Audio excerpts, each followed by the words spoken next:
Welcome to the Cannabis Equipment News Podcast. Hi, I'm David Manti, and welcome to a new episode of the Cannabis Equipment News Podcast. With me this week is Robert Beasley, CEO of Fluent. Thank you very much for joining me today, Robert. Thank you. Thank you for having me. Before we get started, please make sure to like, share, and subscribe to the podcast. You can also help us out a lot by leaving the podcast a positive review on whatever platform you use. If you want to email the podcast, you can reach me at david@cannabisequipmentnews.com with email the podcast in the subject line. You can also subscribe to our daily newsletter and make sure you get it delivered to your inbox first. Robert, it looks like you have a very rich history with the cannabis industry, and I always like to start learning a little bit about how you came to the industry. So, what was it that brought you to cannabis? My practice was commercial law as well as commercial real estate development, and I had worked in doing condo projects and real estate projects throughout Florida. That got me involved in legislative initiatives to some degree. In that process, I started tracking and worked with the groups that worked on the constitutional amendment originally. I became involved in that part of the process, then subsequently the legislative process, and then the regulatory process, then represented applicants in Florida in the first round. When those applicants were successful, I became kind of an advisor to 3 of the 5 that received the original award of licensure. Pretty quickly, that moved me into being on the board and then director of the board for 1 of the original 5. And so I helped that company go through the licensing steps, the checkoff steps towards production. We were able to get 1 store open, and then we rolled that company to Afria early on, which is now Liberty in Florida. And so that got me started. And then from there, I became a consultant. And my work then was to go around and for companies that had caught the bus and had received an application, a license, standing up the company. Turning the license into an operating company. And I did that in multiple states. Was then asked to come back to Florida to Fluent as an advisor in January of 20, with the idea being that the company wasn't as healthy as the board would like it to have been, but they just didn't really know how to fix it. And so I was engaged to get involved and take the lid off of a bunch of boxes and start turning knobs and levers to turn the company around, which through a lot of good luck and hard work, we were able to do. What was it like on the early days on the legislative side of things? What was it like trying to navigate that environment? Well, going into the constitutional amendment effort in Florida, the politics were right. The supporter was a lawyer in Florida named John Morgan, who was very, very strong politically, very well known for putting his own personal money where his mouth was. I think he put $7 or $8 million of his own money into the constitutional effort. He was very well aligned with the then actors in the government. But at the same time, the reason constitutional amendment was required was there was no legislative appetite to take the risk. There was not, back in 15, 16, you just didn't have in a southern state, you just didn't have the political risk stomach to step out there and get the votes. And so we were not going to get the votes. It had to come through a constitutional amendment. You see that very similarly now in many southern states. There's just too many wins against it, even now. So when you joined Fluent in 2020, I read that you resurrected the company from, quote, imminent collapse. What was going on? It's easy to blame Fluent's then management, and truly they had done a very poor job of stewardship for the company. But really, they had done no differently than following the green rush at that time. The best way to say it was the company was, I like to say it was 100 miles wide and 1 inch deep. It had the energy of the green rush was, secure a license in Florida, great. Go secure one in Texas, great. Secure one in Pennsylvania, secure one in Michigan, secure one in Puerto Rico. The problem is that as you secure these licenses, these are wins, but a license now especially, but even then, we're just an invitation to spend an awful lot of capital, risk capital, to invest vertically. And so this company had developed horizontally very strong, but it didn't have the assets and it didn't have any revenue to develop those assets in a vertical way. So I had to actually grow by contraction. So what I did was coming in with a fresh look, took a lot of the projects, rabbit trails, dead ends, And with a fresh look and without the fear of being, as they say in poker, pot committed, I started cutting things. I started cutting off assets that did not look like they would produce revenue or did not produce revenue in a short enough time to matter for this company. And we cut off Puerto Rico. We cut off several international operations that were all just kind of a little bit of a dream that maybe you realized one day, but not in enough time to save Fluent. Recognizing that what they had going was Florida. They had 20 stores at the time, but they didn't have enough production. The company was very out of balance. In a vertical operation, balance is key. Balance and scale. Scaling in balance is the trick. And there was just no recognition of what needed to happen. And so we were able to get production up and then manufacturing up and then shore up the ability of inventory for the stores to have good, robust inventory. And then from there, sales followed. Pennsylvania is a great example of what was going on. The company had secured a license for 3 stores in the South Central region, but it only had 1 store open. And so pretty easy game plan. Get 2 more stores open. Maximize your result and your return off of the assets you've already secured, the license you've already secured, and stop looking over the fence at getting the next license for a minute. And so we grew by contraction. Now we're a strong, solid company. Our footprint is not as large as it once was, but our balance sheet looks a whole lot better. The company was insolvent, in by any definition of the word as of January 20. And now it's a robust, taxes are paid, which is a very rare thing for a cannabis company. We don't have a receivable past 60 days. It's not disputed. Everybody's wages we've raised the wages up throughout the company. So we're in a great, healthy position right now. How close was the company to closing the doors? In Florida, they were running out of inventory in the stores by 11 a.m. And unable to service the customers from 11 a.m. to close at 8 p.m. They just didn't have the production. The debt was due. It was an early first stage cannabis lender who was what we like to now call loan to own, and there was going to be no quarter given of that. So we had it was kind of like Men in Black for a year. We saved the universe of Fluent every day, it seemed. And I'd say close was the status that we lived in for a year. And then it got better. Some of the efforts we took to place, these plants are tricky because it takes, 14, 16 weeks for them to do anything for you once you plant the seed, or the clone in this case. And facilities are even more tricky. We had to build a facility. And so that took 10 months.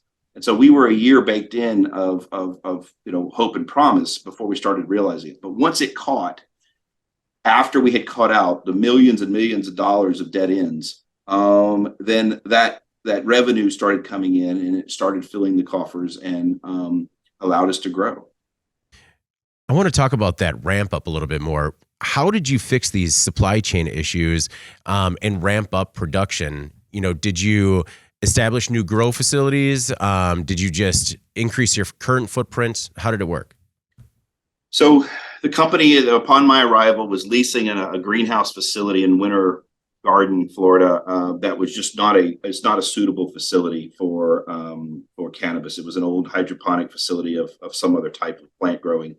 And the practices and farming practices of the company were not adequate for that type of environment. It also had another indoor facility that was this monstrosity, 6 levels, and they just weren't maximizing it. They were getting about 80,000 grams harvest a month out of that facility. That same facility produces 1.3 million grams a month now. So you could see the difference in the same exact footprint and just putting in farming practices that match the environment. And that's the key. It's, there's all kind of growers out there now. But a real grower can come into the environment they're in and develop farming practices and cultivation practices that match that environment, because this plant is it's very durable. It'll allow you to do a lot of influencing of its growth cycle. And so you can manipulate this plant to fit most environments. If you can't, then trying to bring the environment to the plant is a very expensive option. Mm-hmm.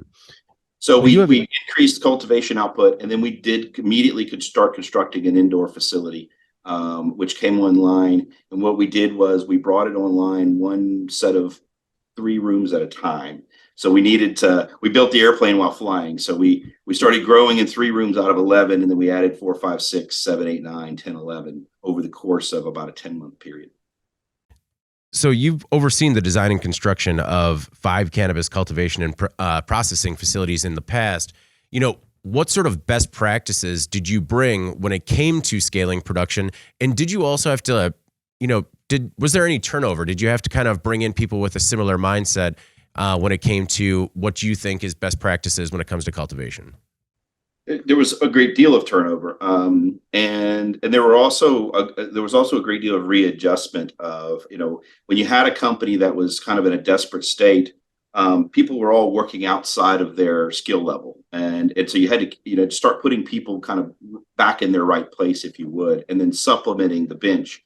And so bringing on high quality expensive talent is tricky, and so I had to build the bench, one piece of talent at a time. But so there was pushback from that. The trick though is, start low and go slow, right? That's one of the cannabis mottos. It applies to production as well. These companies that build these massive facilities and then try to, make the need or the demand meet the facility, it's really kind of a difficult proposition because you end up with so much capital investment. Whereas if you could take a more segmented and more deliberate type triage approach where you build 2 grow rooms and then 3 and then 7 and then 10, if you can design your facility to where it's segmented in that way, then you're better off, because it takes a while for this product to be absorbed, either through your own retail shelf or through the wholesale. And so, it's just not a build it and they will come philosophy. You just have to let the market absorb your product. Did you have to invest in new equipment? Some, in the early days, we're borrowing equipment and techniques from other industries. The great thing about being around now, I guess, as a veteran in the industry, is watching the other technology industries come to cannabis. Just go into MJ Biz, the floor in Vegas. If you've been there year after year, you go from, 1 trimming machine to 5 to 7 to 20. The amount of technology that's come into the industry has been exponential in the last 3 to 5 years. And so in the early days, we were using other agricultural techniques and machinery to then modify it. I mean, our first operation, I did a hemp and cannabis operation in Oregon. We had 700 acres of hemp without any idea of how to harvest it in a safe manner. And so back then it was just good old fashioned farming ingenuity.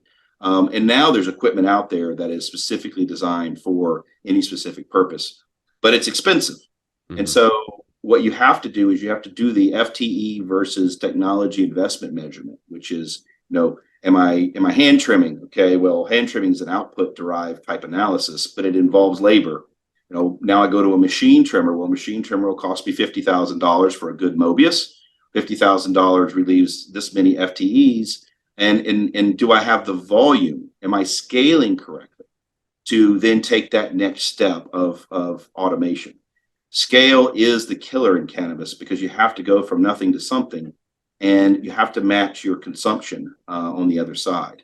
And so each scalable step, there's usually an automated piece of equipment now at this point that allows you to automate if it works for you on scale. The worst thing is to have $1 million piece of equipment that you run twice a month because you're just overstepped on that automation step. Whereas you really should have had 3 employees handling that step and use that $1 million for something else that could be automated. So where to automate as you scale is the critical decision making. And it's somewhat just math. I mean, at some point, if you know yourself, you've got to learn yourself. You've got to learn your COGS. You got to learn, what it takes you to produce a milligram, what it takes you to process. And once you learn yourself, then you could start, comparing a capital investment versus an ongoing labor expense. Mm-hmm. What are FTEs? Are those field tech? Those are employee hours. Okay.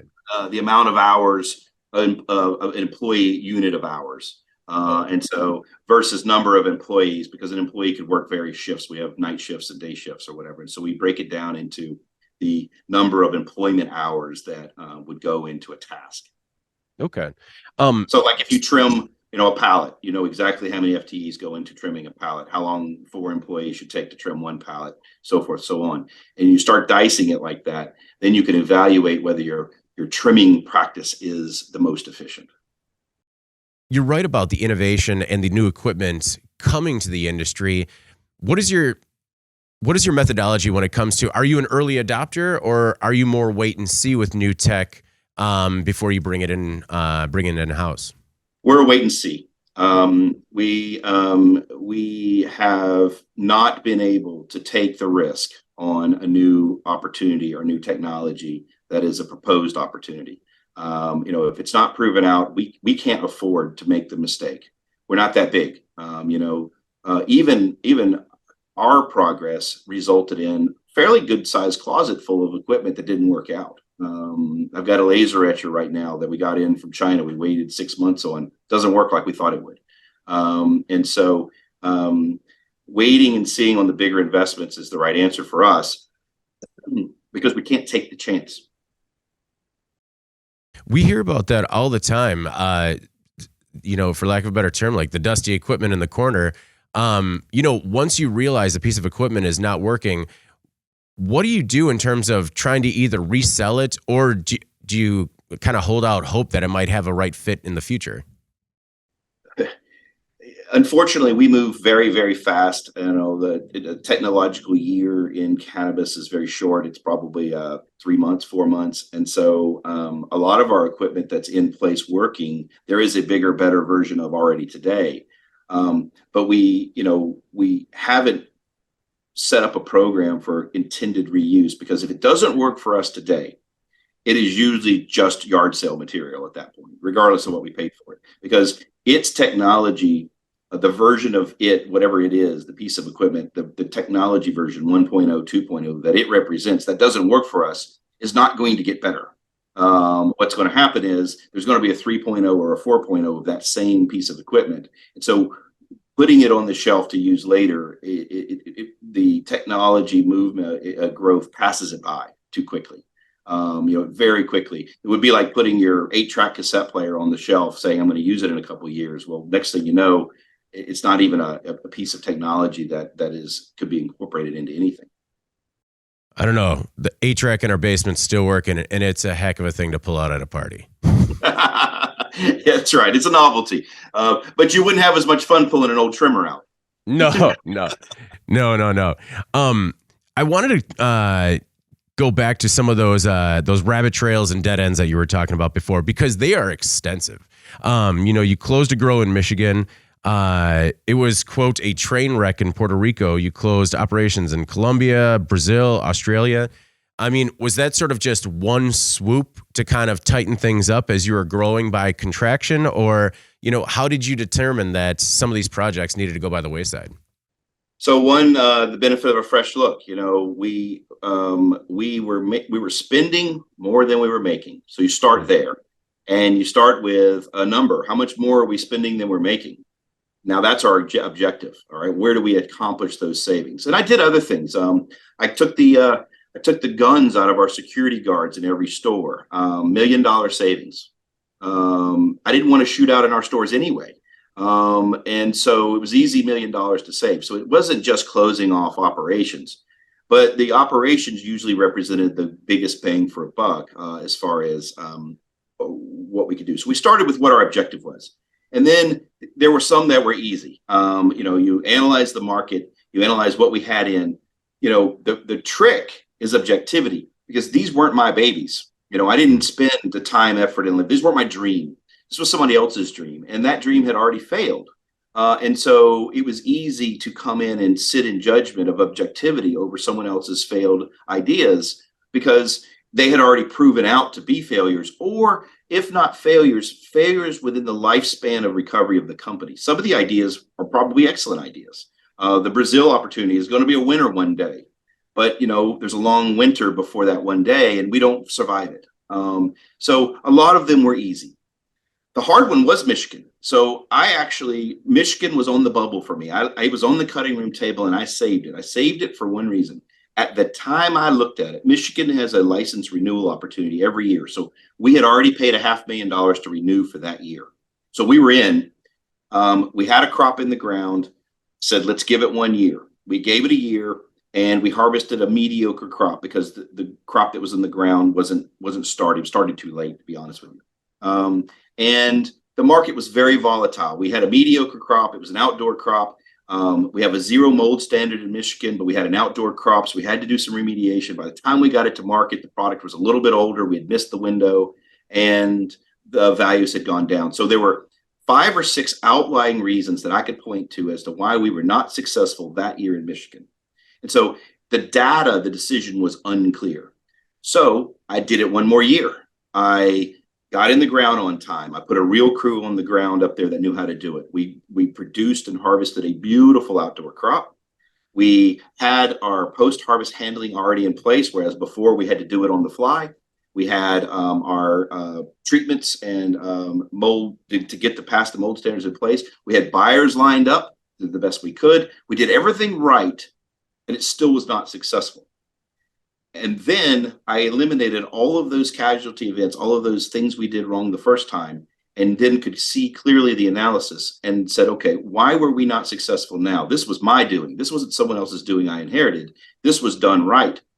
You know, we're pulling 25, 26% THC values, beautiful crop, but it's still an outdoor crop. That allowed you to look at other outside of your control forces. In this case, there's the lack of enforcement of illegal product that was going on in Michigan, causing severe volatility in pricing.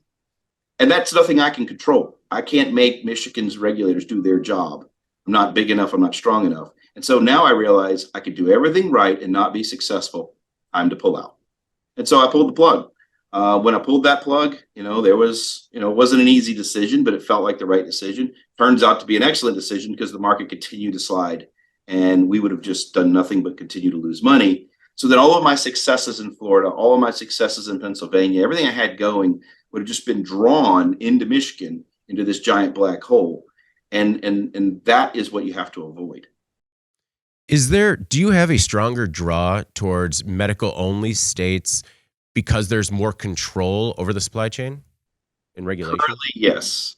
Currently, yes. This company needed to be in a controlled environment so that it could rebirth itself and come out of the ashes.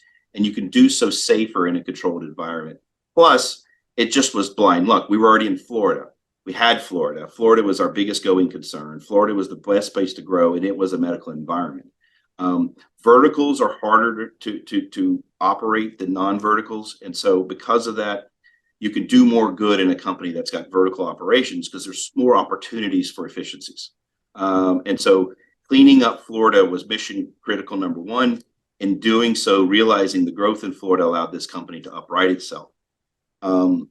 Currently, we are now solid enough that we could be competitive in an adult use market.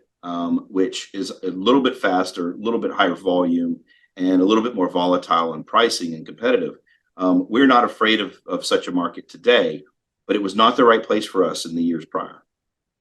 What was the train wreck in Puerto Rico? The facility was sited in the wrong location.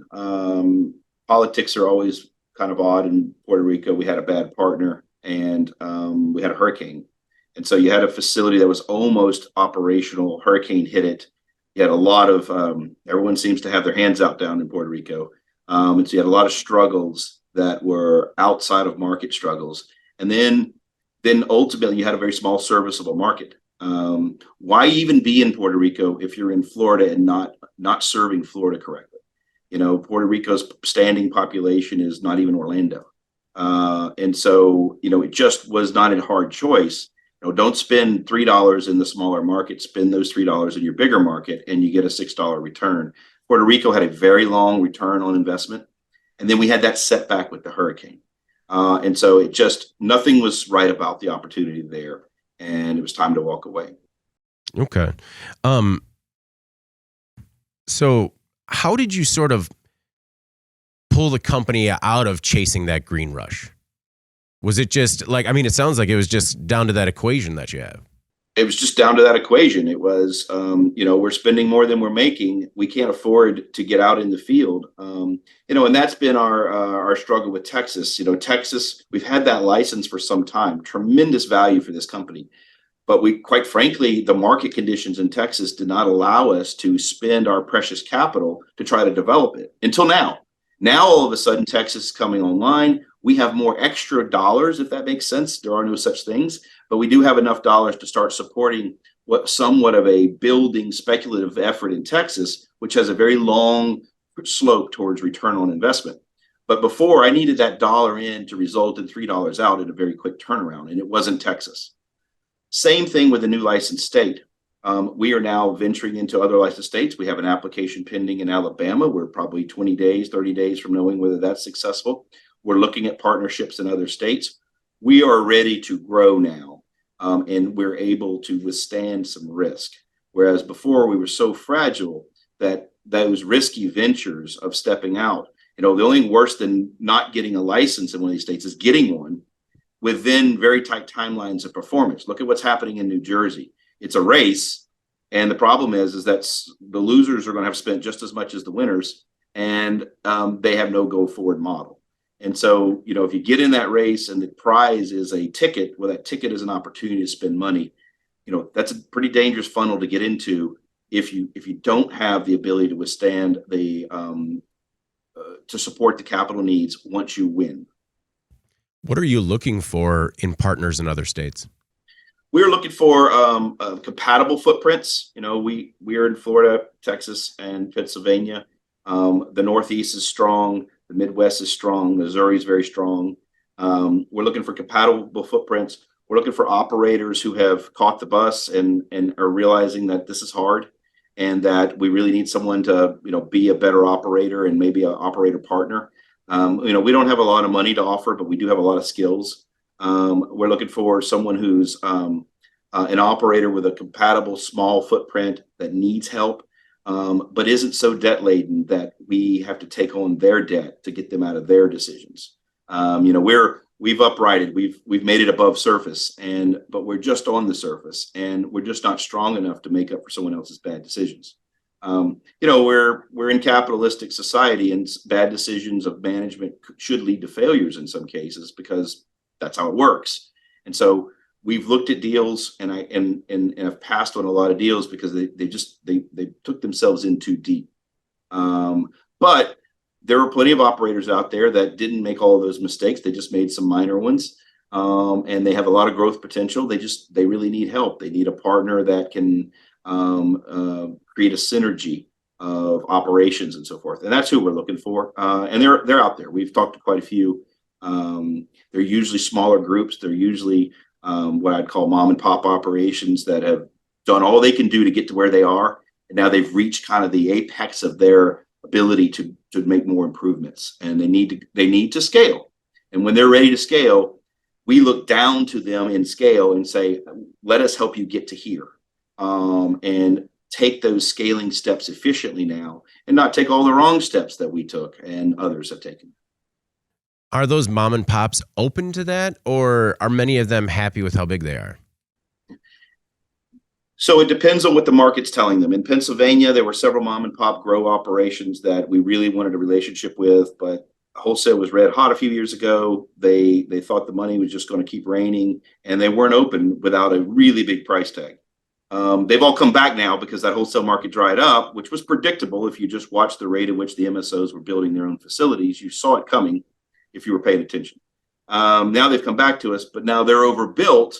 And, the glory days of selling at that big number is gone. And so there needs to be this compression of value impression. So, they have to get it out of their heads what they could have sold it for 2 years ago and get down to, you missed it. You just missed the window. So once you get right with that idea in your head, let's work together to work towards the next window, because what they were doing was successful.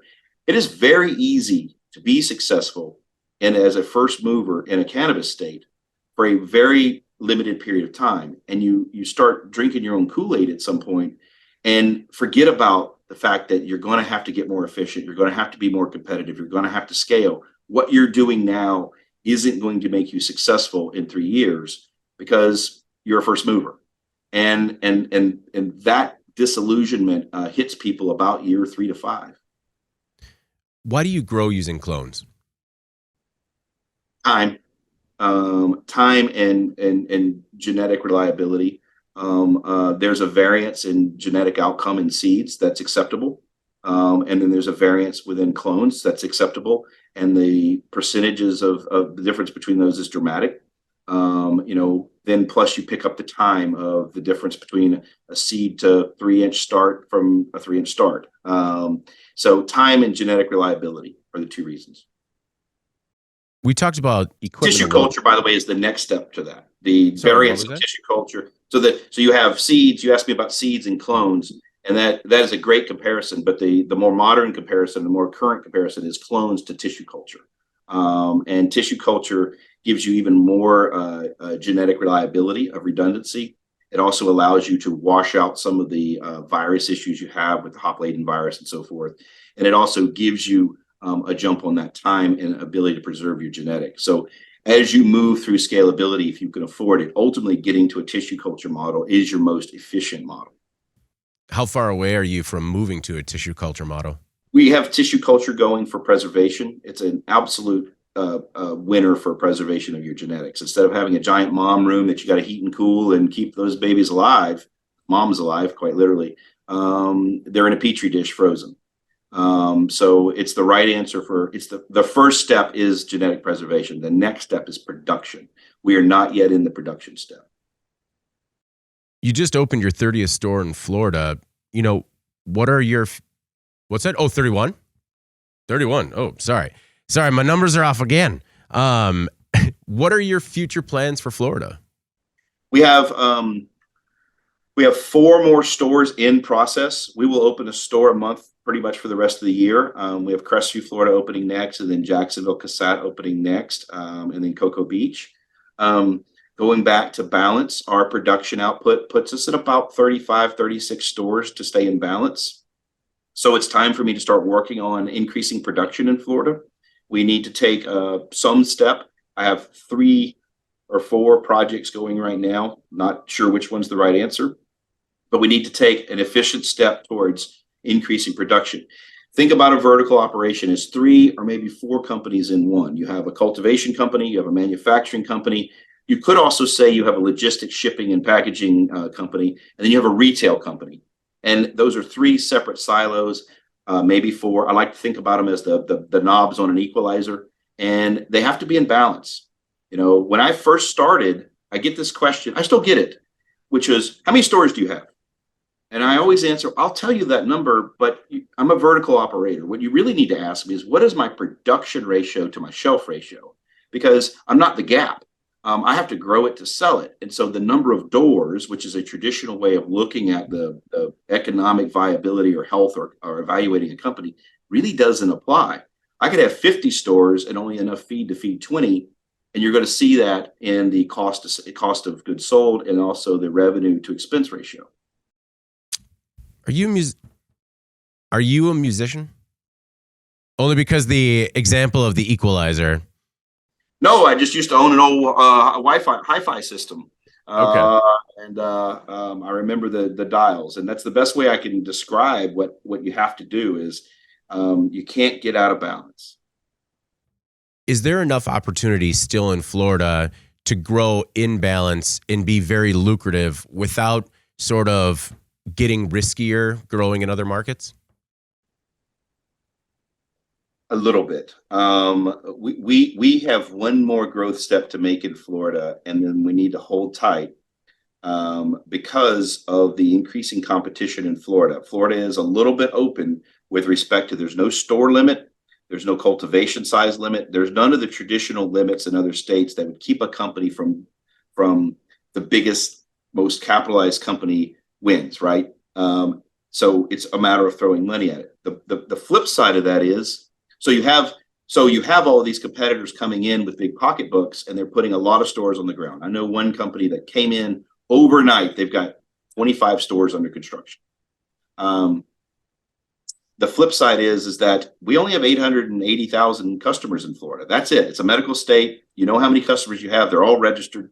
And so as your competition grows, as everyone grows their footprint, as everybody grows their number of stores, and you have the same customer base, then it's all about market share. And we're really good at taking market share.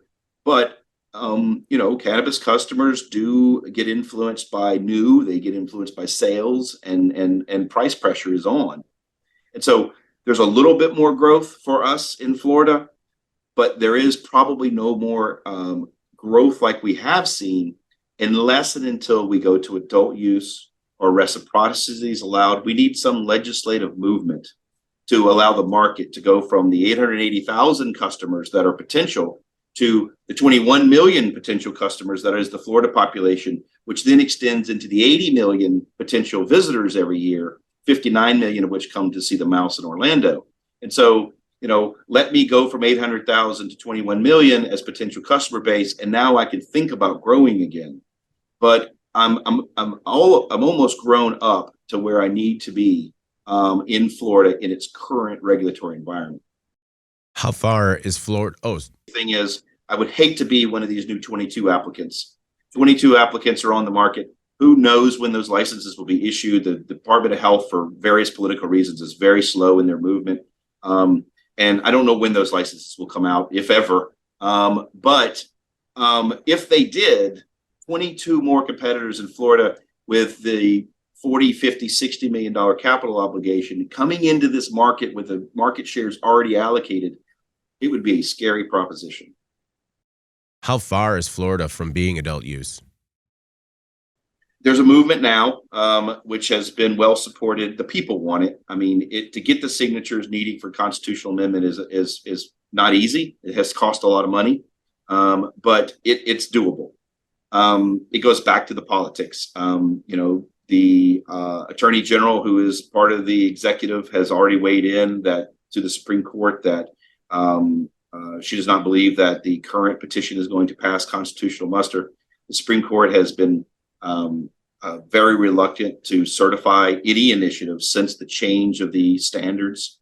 And so I think that it is a very narrow chance that it gets done. We have a governor that is just announced today that he's running for president. So far, which we all knew for the last year or two, but so far, his support of the program has been, I'd say, neutral. I think he has all the cannabis program he wants in Florida, and I don't think expansion is supportive of his agenda. And so, I think you probably sit like we are for a while. I keep hearing dates, and I keep hearing probabilities. I couldn't tell you that I support the high probability of it going adult use in the next year or two. Do you get involved on the legislative side anymore? I don't. I've had a lot of work to do, and we needed to exist as a viable going concern and as a strong competitor in Florida. We've gone from number 14 to number 6 in Florida.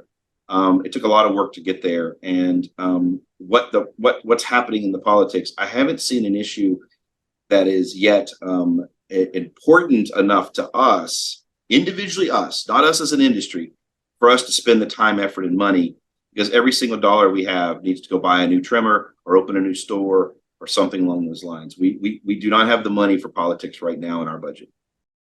Are you sleeping easier than when you first came on board 2 years ago or 3 years ago? A little bit. The proposition that I was handed was, this is nose down, about to hit the trees, see if you can pull it up. And there was a little bit of freedom in that because it was fairly bad off and I almost couldn't do wrong at first. But so at first it was a little bit carefree. There was so much low hanging fruit. I didn't realize I had come into it. I didn't realize I had acquired the industry knowledge, not just in the finance and the legal side, but in the actual operation side. Hanging around and being involved in operations and making operational decisions for years had really put me in a much more educated position than I even realized. And so I could see it. I could see how easy these changes were. And so the low hanging fruit was so available that it was easy, if not fun, and easy to look good, because you could make these changes. Where I started losing sleep was when it started to catch and we had momentum, because now we had something to lose. And then the decisions got a little trickier. The low-hanging fruit was gone. Even today, we're in the finite polishings of some of the efforts that we're in. And now the decisions are a little more cloudy. And the consequences are that we could lose ground in market. The consequences are that we could not meet our revenue goals. Markets are pretty unforgiving. I mean, look at our stock. If you go back and look at quarter over quarter, year over year, the growth that we have put up, the numbers we have put up, 40% growth, 80% growth one quarter. I mean, it's been phenomenal. If we were any other stock on the market, people would be piling in. But we're throwing up these numbers, meeting our revenue goals, meeting our EBITDA goals, growing faster than most any entity that you've seen, and our stock goes down the whole time. Or when it goes down or up, it has no relationship to our economic performance. And so when it started to matter, I started losing sleep. In the early days, it was do what you can do, pick all the low-hanging fruit and see what happens. From the operational side, have you had any issues finding talent in Florida? And have you found any opportunities to bring automation into your facilities? We early days, there was a lot of issues finding talent.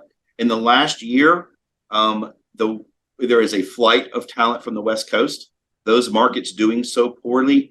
If we put the word out, not even an ad, we will get several qualified resumes that want to come east. And so now finding talent is a lot easier. But in the early days, talent was very difficult to find.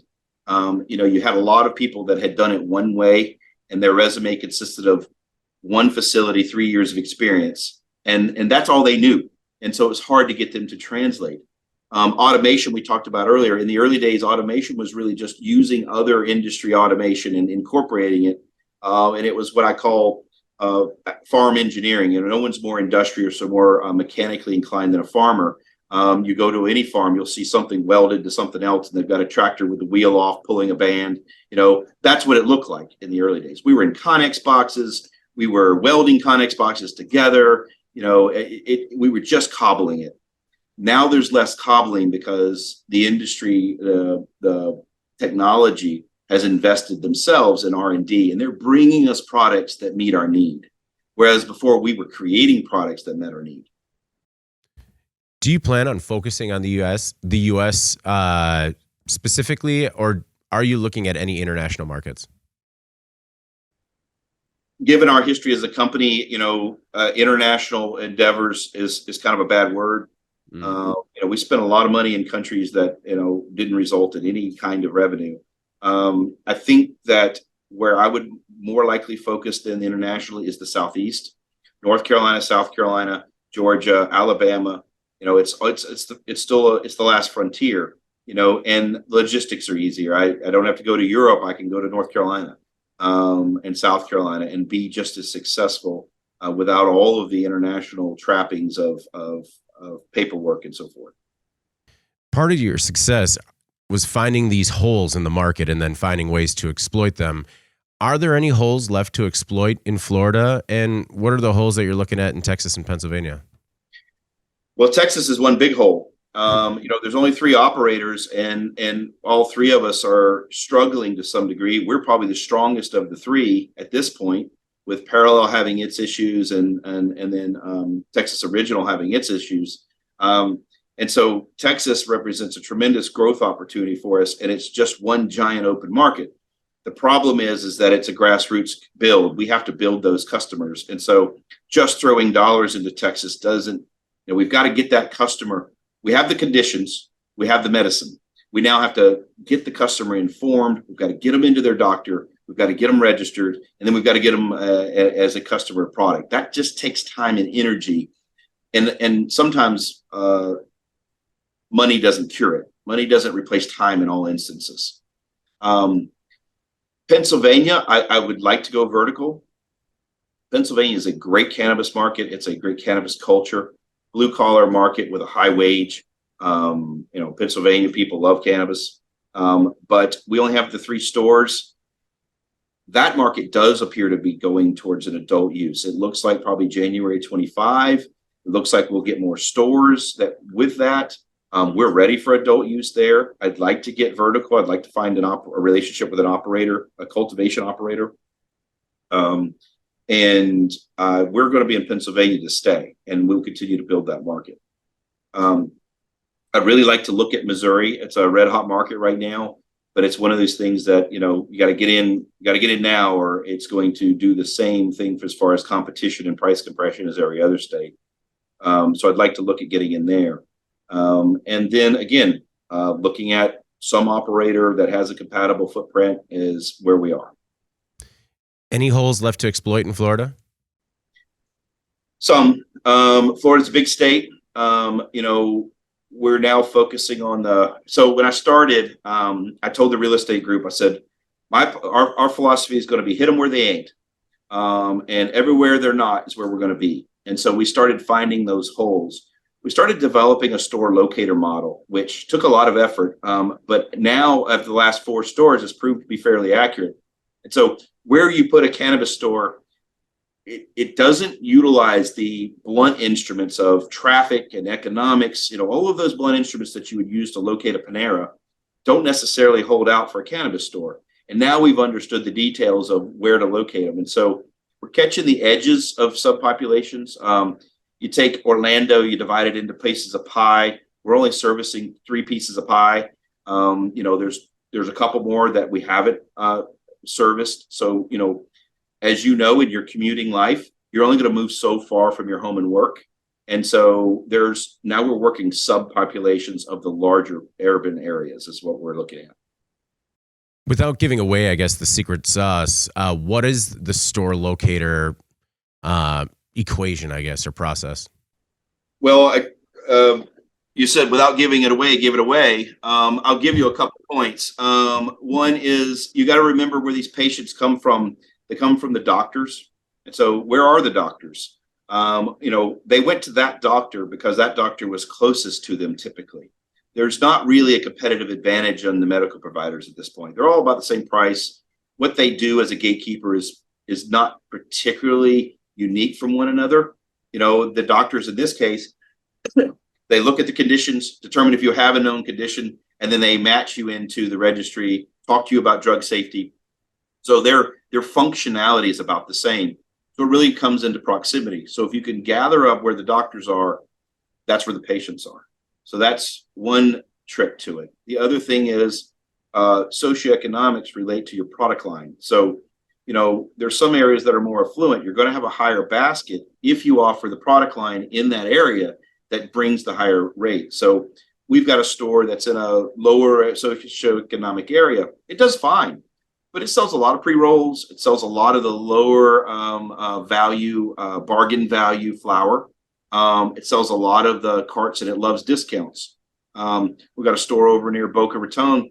Those buyers come in there, as they pull up in their Maseratis, they're pretty well set to buy whatever they need to buy. And they can buy a higher end concentrate. There's no limit to if you give them a high quality flour, they'll pay for it. And so matching your product profile to your socioeconomic indicators is important. Whereas if you're at Panera, you're going to sell the same sandwich and soup wherever you are. And so that's one of the adjustments that you would have to make.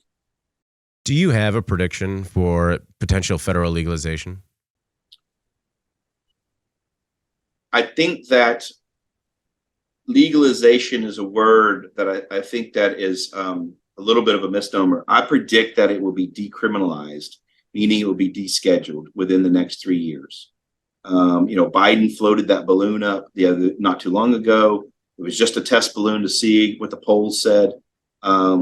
But the act of descheduling is, I think, first of all, the criteria of descheduling is a no-brainer. To be on Schedule 1 now, saying it has no scientific, no medical purpose with the company that it's keeping is totally outlandish. The anecdotal evidence is in the horse has left the barn. It's just now the political initiative to get it descheduled. Once it becomes descheduled, and then that allows for banking, The whole safe banking initiative, which keeps getting killed, will be a little bit easier to deal with. We become legitimate from a banking source, a business source. Then from there, I think the best movement is to let it sit with the states. You have 30 something states now with programs. They're already well-developed, robust programs. There's no need for a federal program. So if you legalize it, then you end up with some kind of interstate commerce regulation. Who takes it? The FDA, the DEA? It really becomes a mess for us if the federal government starts trying to actually govern it and regulate it, versus treat it more like insurance, where it's now in the jurisdiction of the states, and then a state that's more conservative can elect not to have it. That still the people of that state still get to choose the degree to which they want cannabis in their lives. Have you had any issues with banking? Oh, absolutely. We are still complete criminals when it comes to banking. We don't accept or can't have access to the credit system. We don't have access to any of the federal systems. That includes the federal wire system, the federal ACH transfer issue. We're still moving cash. We are just a very sophisticated looking criminal enterprise from a federal banking standpoint, and we're doing all of the measures and procedures as any other criminal enterprise, because that's how we're treated. Do you have a personal or a personal relationship to the industry at all? Meaning, like, are you a recreational user? Do you have anyone in your family that has had a medical benefit as a result of it? Anything like that? A personal connection? So, the kind of one of the one-liners I tell when I talk about my history is, as I was involved in this legislative development and I was involved in these applications and the early challenges, and I had never touched this stuff. And so I was not a cannabis user up until about 3 years ago, when I personally discovered that it really helps me sleep. I'm not a smoker, so I don't use any of the inhalants, but the edibles and the other digestives have really caught my attention as far as a sleep aid, as far as an aid in getting my personal rhythms in line. Just nice, good sleep that you wake up crisp and clear allows you to be successful in your day. Personally, the ability to sleep better and not stay awake at night because of anxiety has really been tremendous. And quite frankly, I've stopped drinking. I guess we all have a drug of reliance, and mine was alcohol. And then when I went on to cannabis just for sleep, I stopped drinking during the day with alcohol and the run to the 5 o'clock martini. So that's my personal story. But I do have some friends and family that have benefited. And I tell you, the one benefit that I have seen that is dramatic is in PTSD. I have friends who had, through their service experience, had tremendous PTSD. IEDs cause PTSD triggers related to like garbage cans, which immobilizes the person from being able to drive. And so using cannabis softens that result, softens that trigger point. And it works. It actually works. And so watching them find something that helps them get back into society and back to becoming a functional member has been very rewarding. I was asked once before about my take on recreational. Looking back over my lifetime of experience with cannabis and those who used it in my life, I now can recognize, like my roommate in college used it every day to study, to focus, to study. What I realized is that even recreational users are, to a huge amount of them, percentage-wise, are actually still using it medically. They're just self-diagnosing. They're self-treating. They're using it as palliative care when they may not have a formal diagnosis. They may not, their anxiety may not be so great to become a disorder, but it's great enough to impact them and their life, and cannabis helps. And now I look back as a non-cannabis user and look at those, dope smokers that I grew up with and realize, well, a lot of them actually found the benefit early, and they just didn't really know how to support it with science or medicine. But like I said, my roommate, he would smoke every day to go study. He would smoke and then study and did very well. Clearly, he was treating some kind of ADHD or some kind of attention issue where the cannabis helped him focus. It's a shame that the prohibition of this drug as medicine has not allowed those people to understand how they were treating themselves early on, that there wasn't science to support it, and that it wasn't accepted as having the benefits that it did in a much earlier state than we are in now. But it's here now. Anecdotal evidence is piling up. It's due to be descheduled. It can't support Schedule 1 at this point. I think that more and more people will come to it. My last step on that question is my father is a sworn non-drinker, non-smoker, non-anything person. Recently, about 3 weeks ago, has a issue with a pinched nerve or something in his back, and I finally convinced him to try it.